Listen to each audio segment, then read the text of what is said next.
Bantu like dan subscribe ya. Bantu like dan subscribe ya. Bantu like dan subscribe ya. Nanti kamu akan mengatakan begini, kata telah menulis. Kemudian saudara sudah menulis masdar, kitabatan atau katan itu tulisan, ya. Kemudian katibun, maktubun, ya. Yang tulis uktub, ya, tulislah. La taktub, yang menulis. Maktabun, miktabun.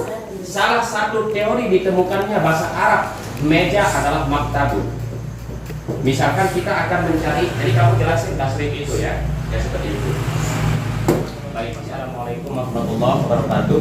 Waalaikumsalam warahmatullahi wabarakatuh. Alhamdulillahirabbil alamin, wassalatu wassalamu ala asrofil anbiya'i wal mursalin wa ala alihi wa sahbihi ajma'in, amma ba'du. Awalan hayya bina nashkurullah azza wa jalla alladzi qad aqana ni'aman katsirah hatta nastati'a an najtami'a fi hadzal makarim mubarak. Summa tsaniyan salatan wa salaman ala nabiyina al-karim Muhammad Sallallahu alaihi wasallam. alladzi qad hamala an-nasa minaz zulumati ila nur, yakni ad-dinul Islam. Jadi begini anak-anak, ya, kita di pertemuan yang ke-6 ya kalau tidak salah ya. Ke-6 kita membahas tentang tasrif istilahi. Berapa jumlah tasrif istilahi? 10. 10. Tasrif istilahi ini bisa dikatakan sebagai tasrif induk dari beberapa tasrif, misalkan seperti madi, mudhari, masdar, fa'il, maf'ul, amar, nahi, makan, zaman, dan alat. Jadi seperti yang saya jelaskan sebelumnya ya, bahwa kenapa sih kita belajar tasrif. Jadi salah satu dasar belajar berbahasa Arab itu ada tasrif, ada ilmu sorof, dan ilmu nahwu. Jadi ilmu tasrif itu adalah metode, ya, ilmu tasrif itu dulu ya, ilmu yang pelajari tentang perubahan kata. Sama seperti dalam bahasa Indonesia, misalkan kalau kita katakan kebersihan, kata dasarnya apa? Kebersihan kata dasarnya apa? Bersih. Nah, jadi dengan adanya imbuhan ke dan akhiran an, sehingga dia terbentuk menjadi kata benda abstrak. Ini masdar ya, nanti saya jelasin ya. Ini bersih. Begitu juga dengan imbuhan yang lain, membersihkan, dibersihkan, itu semua asalnya adalah dari kata dasar bersih. Jadi kayak enak kalau kita cari di kamus. Jadi tujuan kita belajar tasrif adalah supaya kita mengetahui kata yang kita cari dalam kamus. Baik, seperti janji saya kemarin bahwa setiap kita akan mulai ngaji, kita akan melakukan presentasi. Presentasi ini bertujuan supaya apa yang adik-adik pahami atau anak-anak pahami mampu dipresentasikan. Jadi kalian memberikan sebuah penjelasan yang singkat, padat, jelas. Boleh menggunakan bahasa sendiri. Nah, misalkan seperti kita akan memberikan contoh, misalkan saya akan menggunakan kata darosa, misalkan darosa yadrusu, darsan, darisun, madrusun, kudrus, ladrus, madrasun, midrasun. Nah, jadi di sana kamu harus bisa mengetahui yang mana fi'il madi, yang mana fi'il mudhari, yang mana masdar, yang mana fa'il, yang mana maf'ul, yang mana amar, yang mana nahi, mana makan, mana zaman, dan alat. Nah, jadi di sini kita bisa tahu nanti bagaimana artinya ya. Misalkan darosa artinya telah belajar. Oke, saya akan tunjuk sekarang. Darosa kalau diartikan secara madi apa artinya? Telah belajar. Semuanya jawab. Telah belajar. Sedang belajar. Pelajaran.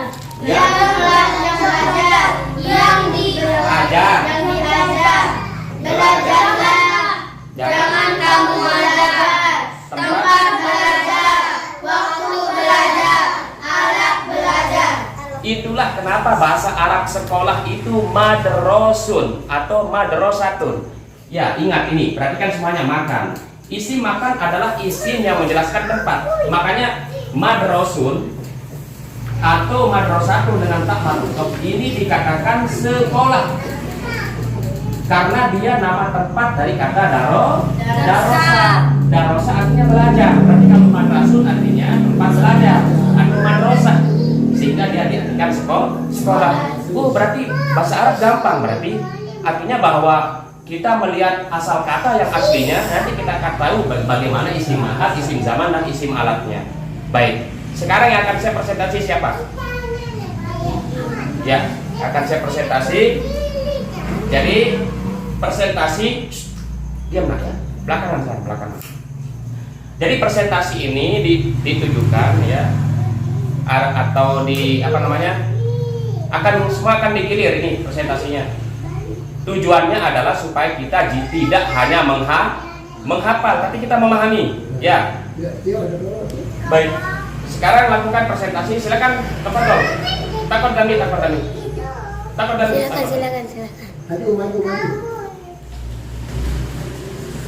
Kataba termasuk fathul domir. Ya.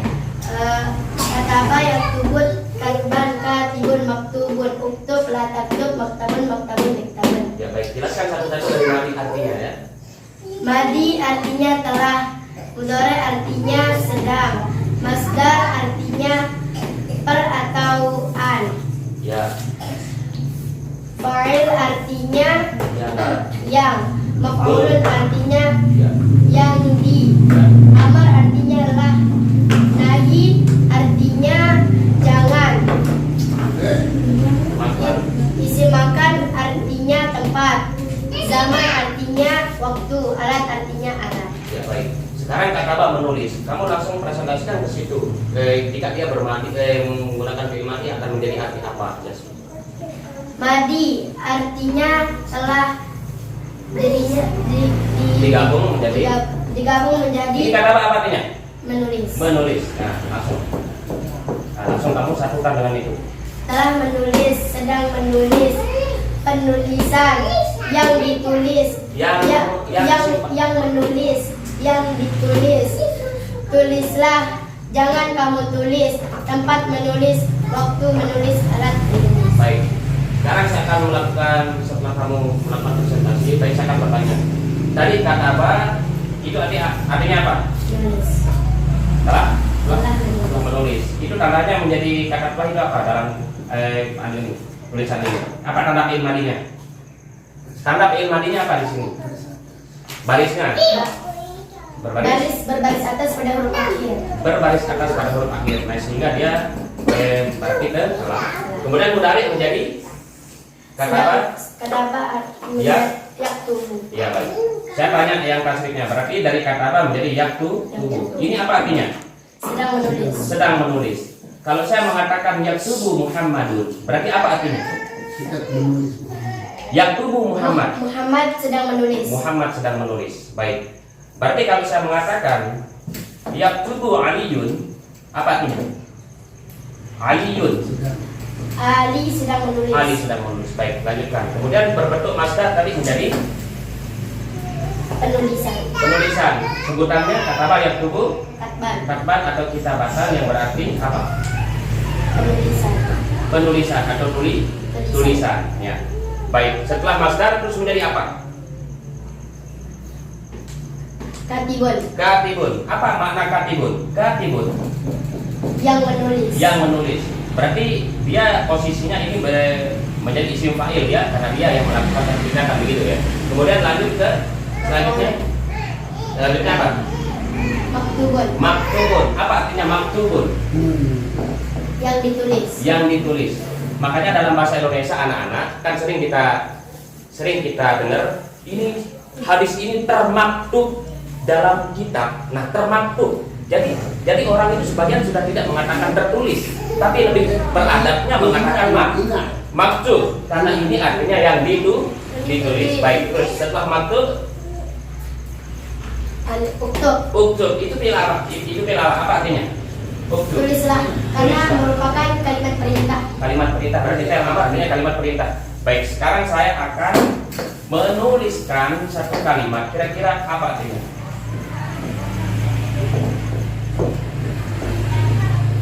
Uktub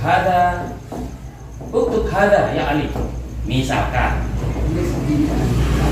uktub hada, kira-kira apa artinya? Uktub hada ya Ali. Tulislah ini Ali. Ya, berarti yang diperintah di sini siapa? Ali. Ali ya. atau di sini ya. Baik, sekarang berarti ini artinya tulislah ini baik lagi. Baik, setelah amar apa? La taktub. La taktub. Berarti dia termasuk apa? Nahi. Nah, apa arti nahi? Jangan kamu tulis. Jangan kamu tulis. Makanya disebut apa? Amar kan perintah. Kalau nahi apa artinya? Larangan. Larangan. La taktub. Baik. Setelah la taktub apa? Isi makan. Isi makan. Apa jadinya? Maktabun. Maktabun. Nah, maktabun. Apa artinya maktabun? Tempat menulis. Tempat menulis. Apa? Tempat menulis itu apa? Meja. Meja. Makanya dalam bahasa Arab, kalau kita cari dalam kamus, apa bahasa Arab meja? Pasti ketemu maktabun karena dia isim makan dari kata apa? Artinya menulis. Berarti tempat menulis. Berarti belajar bahasa Arab itu enak. Tinggal kita ketahui dulu arti kata yang pertama. Nanti akan ketemu dengan metode kita menguasai tasrif istilahi. Baik, setelah maktabun ada isim apa? Isim zaman. Baik, artinya apa? Artinya waktu Menulis. Makanya kalau bahasa Arabnya waktu menulis ya tetap maktabun juga karena double ya. Kemudian isim alat yang terakhir menjadi apa? Alat menulis. Baik, alat menulis. Berarti bahasa Arab alat menulis itu apa? Miktabun. Baik. Nah, sekarang sebelum kamu akhiri, itu tadi pertanyaan saya. Jadi presentasinya sebentar saja hanya menjelaskan, tapi nanti saya akan bertanya. Baik, sekarang kalau memang kata yang tubuh adalah bagian daripada fathul dhamir, ya. Berarti salah satu saya akan memberikan sebuah kata kerja yang kamu harus tasrif dan jelasin apakah itu termasuk fathul fathil, fathul kasrin atau fathul dhamir. Baik. Sekarang ayat pertama adalah jalasa. Kemudian yang kedua ada boroba. Kemudian ada bukan. Saya pakai satu kata aja ya. Pertama boroba. Kedua qoro'a. Dan yang ketiga adalah darosa. Ya baik. Kamu tasrif ketiga kata ini, apakah secara baris ain fiilnya sama atau beda? Silakan. Doroba yadribu darban daribun madrubun. Idrib la tadrib madrabun midrabun. Berarti ini termasuk dalam golongan fathu apa? Fathu fathil. Kalau fathu berarti ain fiilnya harus berbaris atas. Sedangkan ini ain fiilnya berbaris bawah. Berarti disebut apa? Fathu kasrin. Baik. Kemudian yang kedua. Qara'a yaqra'u Qur'an qari'un maqru'un. Iqra' la taqra' maqra'un yaqra'un. Nah, berarti termasuk dalam golongan fathu fathil. Bagus. Nah, kemudian yang terakhir. Darasa yadrusu darsan darisun madrusun. Udrus la tadrus madrasun Termasuk dalam golongan fathul dhamir. Bagus. Baik, sekarang saya akan bertanya. Jika isim fa'il qoro'a isim fa'ilnya menjadi apa? Lihat isim fa'il. Qoro'a menjadi qori'un. Artinya apa? Nah, baca dengan teorinya. Ya, silakan cepat. Telah membaca, sedang membaca, bacaan yang membaca. Nah, lain kali kalau mau cepat, jangan kamu langsung melihat dari madinya. Kalau mau cepat, ini untuk belajar kita mengasah otak ya. Jadi sama seperti ini anak-anak. Masa sih ketika kalian ditanya 2 tambah 2 berapa? Ini 2. Nah, ini cara bodoh ini. Maksudnya cara lama, paham? Masa kamu akan ginikan tanganmu, ya? Lain kali kalau ditanya misalkan isim fa'il apa artinya langsung yang membaca. Nah, berarti bahasa Arab,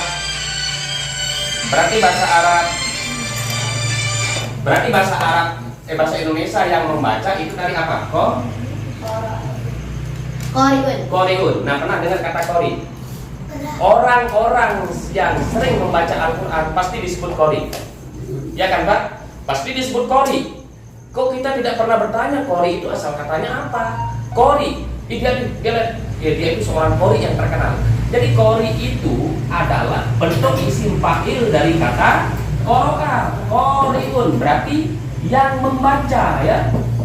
artinya pembaca Al-Quran. Jadi bukan orang yang ngerti baca lagu baru dikatakan qori. Siapapun yang suka baca Al-Quran maka dia disebut qori. Kemudian tadi isim maf'ulnya menjadi makruh, yang dibaca. Berarti apa makruh? Al-Quran. Terus di sini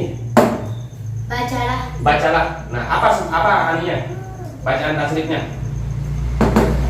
Iqra. Nah, kalian pernah ada ayat nggak dalam Al-Quran yang mengatakan Iqra? Ada nggak? Ada. Coba baca.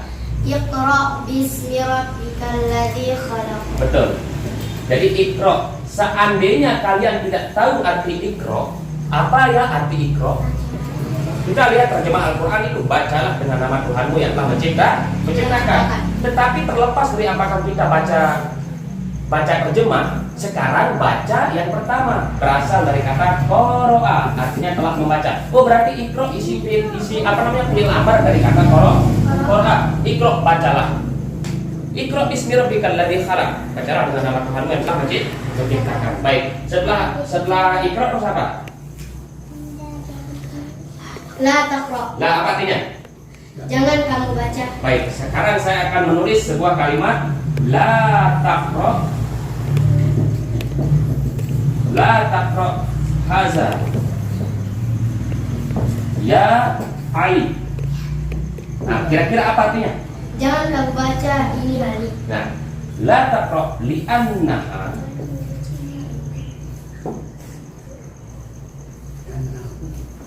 misalkan li'annahu haram, misalkan.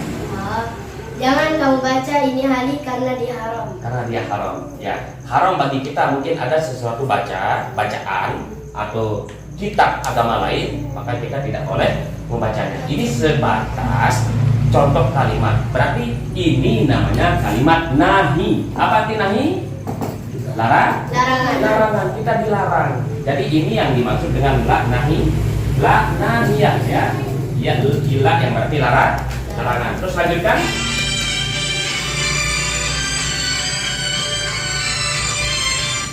Ya, lanjutkan. Tempat membaca. Sebutannya baca anunya. Makra'un. Ya, makra'un, mikra'un. Baik. Nah, kemudian pertanyaan saya selanjutnya dari kata kerja yang lain. Nah, doroba. Ma makna doroba? Ma makna? Artinya memukul. Baik, sekarang saya akan tanya langsung. Nah, berarti apa bahasa Arab bentuk? Nah, Dari kamu, nah ini harus pintar mencarinya. Apa dia? Apa? Midrobun, betul. Dari mana kamu tahu midrobun? Tasrif dari awal. Daraba yadribu darban daribun madrubun. Idrib la tadrib madrabun midrobun. Midrobun, alat pemukul. Makanya cari di kamus. Ketika saya mencari apa sih bahasa Arab raket? Tahu namanya raket? Alat pemukul bola ya. Itu quratus salah namanya dalam bahasa Arabnya. Jadi raket itu ternyata bahasa Arabnya adalah midrobun. Ternyata raket ini bahasa Arab midrobun itu ditemukan melalui konsep atau teori tasrif. Jadi kalau kalian cari kamus, misalkan apa sih Pak Ustadz, apa sih arti midrobun? Ya udah kita buka kita kan pasti nyarinya di mim kan, di abjad mim kan. Ternyata nggak ketemu. Oh Pak Ustadz, ternyata bahasa Arab midrobun itu nggak ada artinya, nggak ketemu di kamus. Bukan nggak ada, tetapi cara nyarinya yang tidak diketahui. Maka carilah dia di huruf dot ya. Jadi ketemulah dan nanti di sini doroba artinya memukul, berarti midrobun alat pemukul dengan cara metode istilah ini. Baik, hanya itu saja. Silakan duduk ya. Itu salamnya dulu ya. Wassalamualaikum warahmatullahi wabarakatuh. Waalaikumsalam. Baik, kita lanjutkan pelajaran kemarin anak-anak. PR-nya sudah di? Ya, sudah. Apa PR-nya kemarin? Dakhola. Nah, baik, dakhola ini termasuk fathu domin. Berarti ucapan sendiri. Nah, ini untuk membiasakan mana a, mana i, mana u. Jadi buncangnya itu punya makna tersendiri ya. Berarti ini artinya menggunakan wazan fa'ala yaqu dulu. Baik, sekarang tasrif dakhala. Yang lain diam. Dakhala yadkhulu dakhilun madkhulun udkhul la tadkhul madkhalun madkhalun madkhalun. Baik ya, mia ya, 100. Baik, dakhala apa artinya? Masuk. Baik, bagi yang belum tahu dakhala boleh tidak tahu artinya ya, karena kita perlu menghafal arti ya. Semuanya, dakhala apa artinya? Masuk. Nah, sekarang artikan sesuai kaidah itu ya. Setelah masuk. Ya, terus. Sudah masuk. Terus. Nah, dakhlan. Boleh masuk tetap ya, masuk boleh. Tidak mesti harus an terakhir ya. Masuk. Terus yang masuk. terus Yang dimasuk. yang dimasuki ya. Yang dimasuki. Terus kamar perintah masuk. Masuklah. Terus Jangan kamu masuk. terus Tempat masuk. terus Waktu masuk. Alat masuk. Baik. Sekarang berarti kalau kita melarang orang masuk, apa bahasa Arabnya? Misalkan nih kamu di depan pintu ini, apa bahasa Arabnya? Apa bahasa Arabnya? Melarang orang masuk. Melarang berarti nahi ya. Apa bahasa Arabnya? La tadkhul. La tadkhul. Baik, saya akan tulis la tadkhul. Ini bahasa Arab ketika kita melarang orang masuk. La tadkhul. Sekarang saya artikan kalimat ini. La tadkhul qabla salam. Ya, apa arti qabla? Sebelum. Nah, artikan semua kalimat ini. La tadkhul qabla salam. Apa artinya dalam bahasa Indonesia? Salam sebelum masuk. La tadkhul. Jangan kamu masuk sebelum salam. Jangan kamu masuk sebelum salam. Bayangkan anak-anak. Ini lumayan loh kalimatnya. La tadkhul qabla salam. Kadang orang muslim, orang Islam kadang tidak tahu artinya. Misalkan ada di masjid tertulis la tadkhulu qabla salam. Itu bisa diartikan, kamu pasti bisa mengatakan, oh kita dilarang masuk nih. Kalau kamu melihat tulisan seperti ini di rumah orang, atau di musola, atau di masjid, maka berarti kalian harus paham, jangan langsung nyelonong masuk. Karena kalian akan paham bahwa kalimat ini menunjukkan kalimat larangan. La tadkhulu qabla salam. Jangan kamu masuk sebelum salam. Berarti yang kita lakukan adalah salam dulu, baru masuk. Setelah salam baru perintah. Apa perintahnya? Apa jadinya? Apa jadinya? Makanya apa bahasa Arabnya jadinya masuklah. Amar ya. Terus cari cepat. Biar cepat. Terus. Udkhul. Nah, berarti kalau Mohan menyuruh orang masuk ke rumah kamu setelah salam, apa kamu bilang? Masuklah. Bahasa Arab. Udkhul. Ingat, kita tidak bahas bahasa Indonesia, tapi bahasa Arab. Kalau saya mengatakan apa sebutannya, berarti bahasa Arab. Berarti, kalau ada orang masuk ke rumah kita, berarti kita harus menggunakan kata udkhul. Walakin la tadkhul qabla salam. Ya, wa ba'da salam tafadhal udkhul. Nah, seperti itu. Jadi kamu jangan masuk sebelum salam, akan tetapi wa ba'da salam, walakin ba'da salam, akan tetapi setelah salam tafadhal udkhul. Jika satu orang udkhul, jika dua orang udkhula, jika banyak orang udkhulu. Itu juga nanti kita akan pelajari di metode tasrif. Baik? Ngerti? Tafadhal Idris. Ya, sekarang siapa yang tidak kerjakan PR? Yang tidak kerjakan PR siapa? Bisa Ida? Bisa tapi walaupun tak nulis bisa tasrif. Untuk dakhala yadkhulu. Semuanya sudah dakhala dan yadkhulu. Baik. Sekarang saya akan menggunakan wazan ya yang belum pernah kalian dengar. Sekarang kita akan menggunakan kata kerja yang belum kalian tahu ya. Misalkan seperti kata mana'a. Semuanya siapa bisa tasrif kata mana'a angkat tangan. Tapi saya tidak akan kasih tahu Apakah ini fathu dhammin? Apakah ini fathu kasrin? Apakah ini fathu fathin? Saya tidak akan kasih tahu ya. Semuanya baca ini mana'a. Saya tidak akan kasih tahu apakah ini fathu fathin, apakah ini fathu kasrin, apakah ini fathu dhammin. Akan tetapi saya akan membuat sebuah kalimat mamnu'ud dukhul.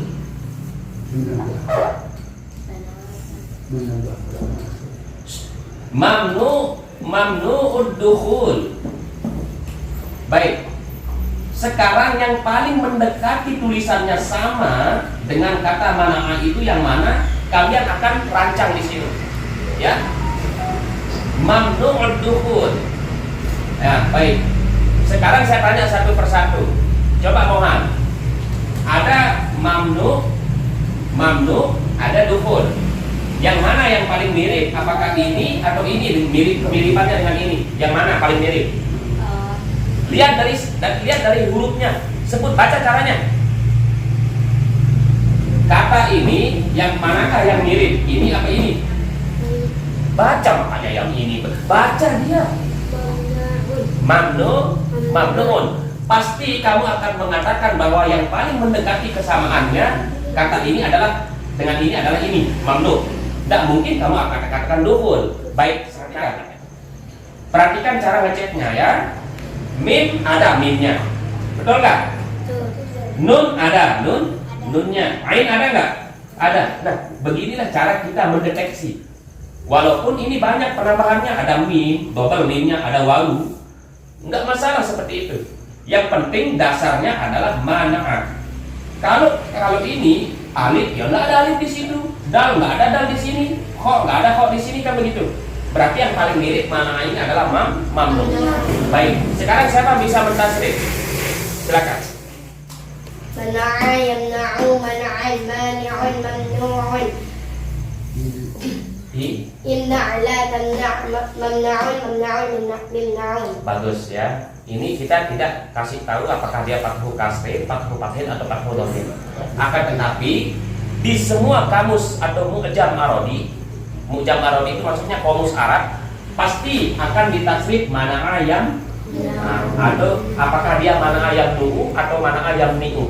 Kenapa harus ditulis? Memang ini tidak bisa dipelajari. Tidak bisa dikatakan dari mana kita akan tahu kata itu apakah fathu fathin, fathu kasrin. Memang kita tidak tahu. Berarti kita modelnya menebak, sama seperti kamu kan menebak sebenarnya. Akan tetapi secara kebetulan benar. Mana ayat mau? Ini artinya melarang. Melarang. Baik, sekarang ada kalimat mengatakan mamnu'ud dukhul. Kira-kira apa artinya? Jangan kamu masuk. Mamnu'ud dukhul. Mamnu mana mamnu? Apa tuh? Iqra'i hada wa unduri. Mana'a Naam, hada mamnu'un. Paham? Hada mamnu'un. Berarti artinya apa? Cepat. Yang dilarang. Mamnu'ud dukhul. Ada tulisan dalam rumah-rumah orang atau di sebuah di sebuah gerbang atau jalan, mamnu'ud dukhul. Ini bisa berarti kita tidak mesti kamu harus artikan yang dilarang. Cukup dilarang. Tidak mesti, jangan berkecok sama yangnya.